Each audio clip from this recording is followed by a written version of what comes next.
Welcome. Today is a very exciting day for me because I'm finally going to test fire my Winchester 1906 that I've been constructing for the past 3 months.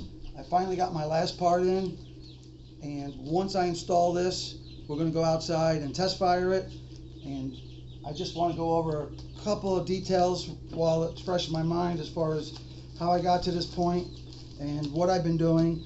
But basically, as my wife likes to call it, I've been building a Frankenstein gun, and it really has been a collection of parts that I've ordered from various sources.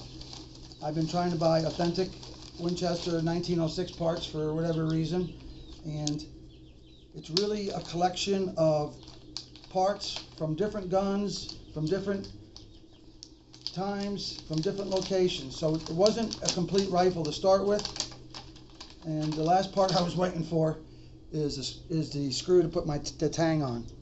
So I started out with most of this that you see here, which was the barrel, and we'll call this the top receiver.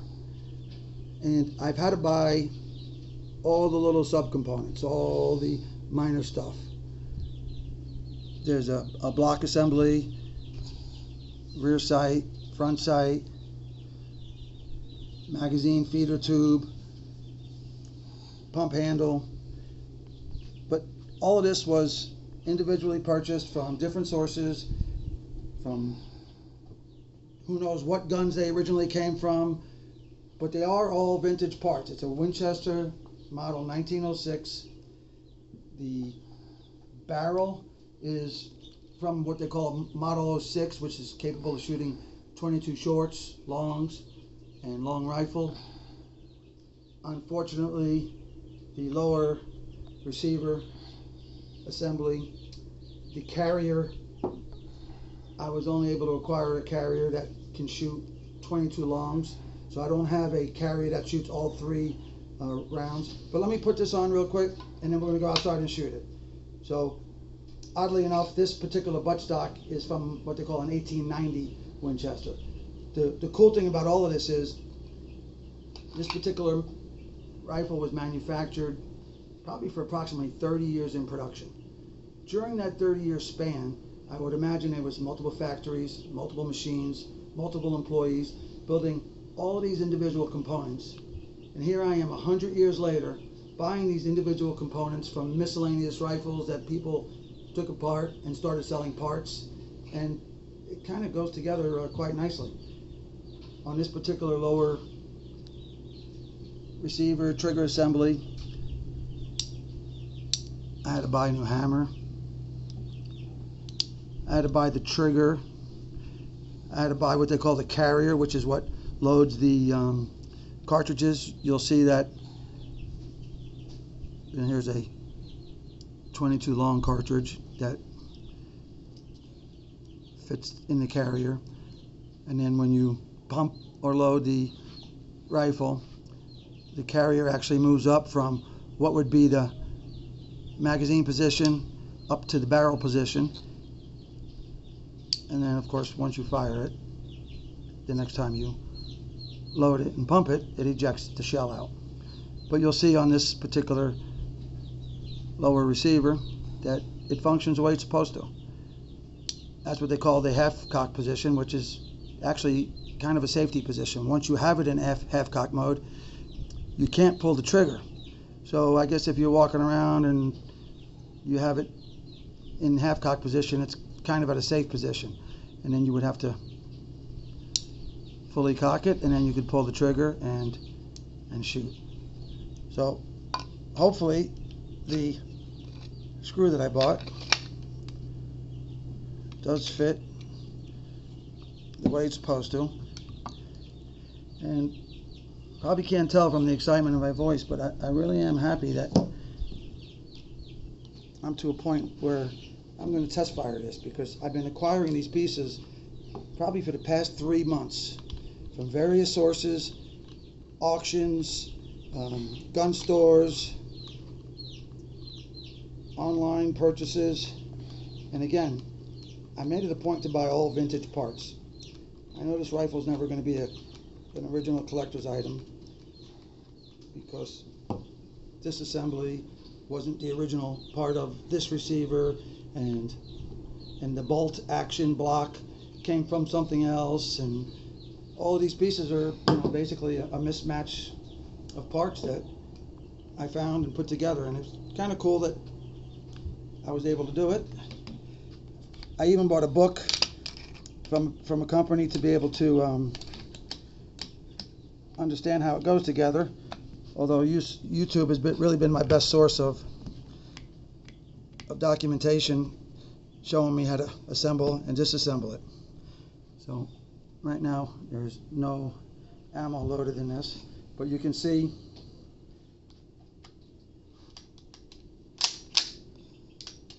how nice and smooth it works. I've never shot it. This is going to be the first time, so I don't know what to expect. I think my plan's going to be, we're going to go outside. I'm going to start with one round and make sure I can cycle and shoot one, and then I'll load up a few and see if the tube will allow me to cycle and shoot multiple rounds. Now, some of this I feel like I kind of had a hodgepodge together because this particular tube has an eyelet that holds it in place, and I kind of cheated and I put a rear holder in the front, and I kind of had to ping the metal a little bit to get it to hold tight because the slot in the barrel was very loose and it wasn't holding the tube assembly. I don't know if this forearm is actually technically correct for this particular model, but again, it's not one specific model. Throughout the 30 years of production, they probably had multiple variants of this rifle with slight improvements, and the amazing part is that these parts came from multiple locations, multiple times, and you can put them together, and this darn thing is still functioning. So I'm going to take my box of 22 longs. We're going to go outside and we're going to load one round, shoot one round, and I'm going to load multiples, and we're going to just see. So follow me outside and let's see what happens. So I set up some targets here in the front. I'm just hoping that we can shoot, and I'm not even planning to hit anything because I don't have the sights set. Everything's just newly been put together. So bear with me. I've never even put a cartridge in this gun before, so it's something that is new to me as well. So there's the magazine tube that you open past the opening.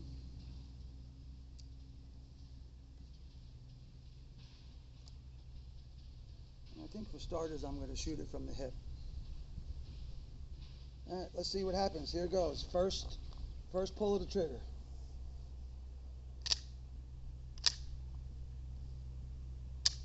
Nothing. So back to the drawing board. Right? We don't know, or I don't know what just happened. Did the cartridge get loaded into the chamber? Did the firing pin strike the primer of the cartridge? So obviously I have a problem, and now I have to go debug this. I believe when I pump it again, the cartridge should eject. So it didn't eject, but I do see that it's in the carrier, lined up with the barrel. Try it again. So maybe. So you have to. Maybe the first time I just had to cycle it. Yeah. And it shot. So success, we did it. Now I'm going to load a few of them in there. So I don't know why it didn't shoot the first time. I probably had to cycle it a couple of pumps. You have to cock it. Let's Pump see it a couple times. So now this the shell should eject. Boom, and it did. That's awesome. All right. So I think you have to pump it a couple times. The first So one and that's then kind of another exciting. one. Now I'm just going to put maybe 5 in here. I'll try not to be too slow. 1. We just swallowed your barrel. Yeah, it's because I don't have the friction spring installed. The friction spring would prevent the tube from sliding down. And the reason there's no friction spring is because I don't have the right eyelet holding the front of the barrel or the front of the magazine tube. I haven't really been counting how many I put in. I think when it's fully loaded, you could probably fit about a dozen in here. But whatever that is what I'm going to go with. I'm actually going to try and hit those targets. I got a squirrel and a rabbit, and we're going to see if the sights are any good.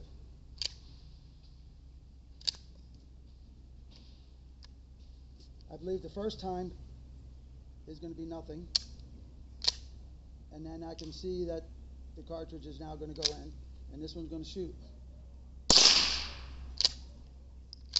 Let's go for the rabbit. So again, my sights are not adjusted. Maybe I'm shooting too high. Little lower. But the cool Hey, you thing got is, it. as It's fast working. as you pump, it'll shoot. That's great. Think you used Now I just need to set the sights, and maybe I'll be able to hit some targets. That was awesome. You got the rabbit once. I hit him once? Yeah. Well, that was great. And the head. So the next thing I'll do is I'll sight it in. There's a screw that adjusts the height. I might have to drift this left or right to center it. And man, it's a beauty. I still got to put the crescent plate on the back. And I think another feature this has is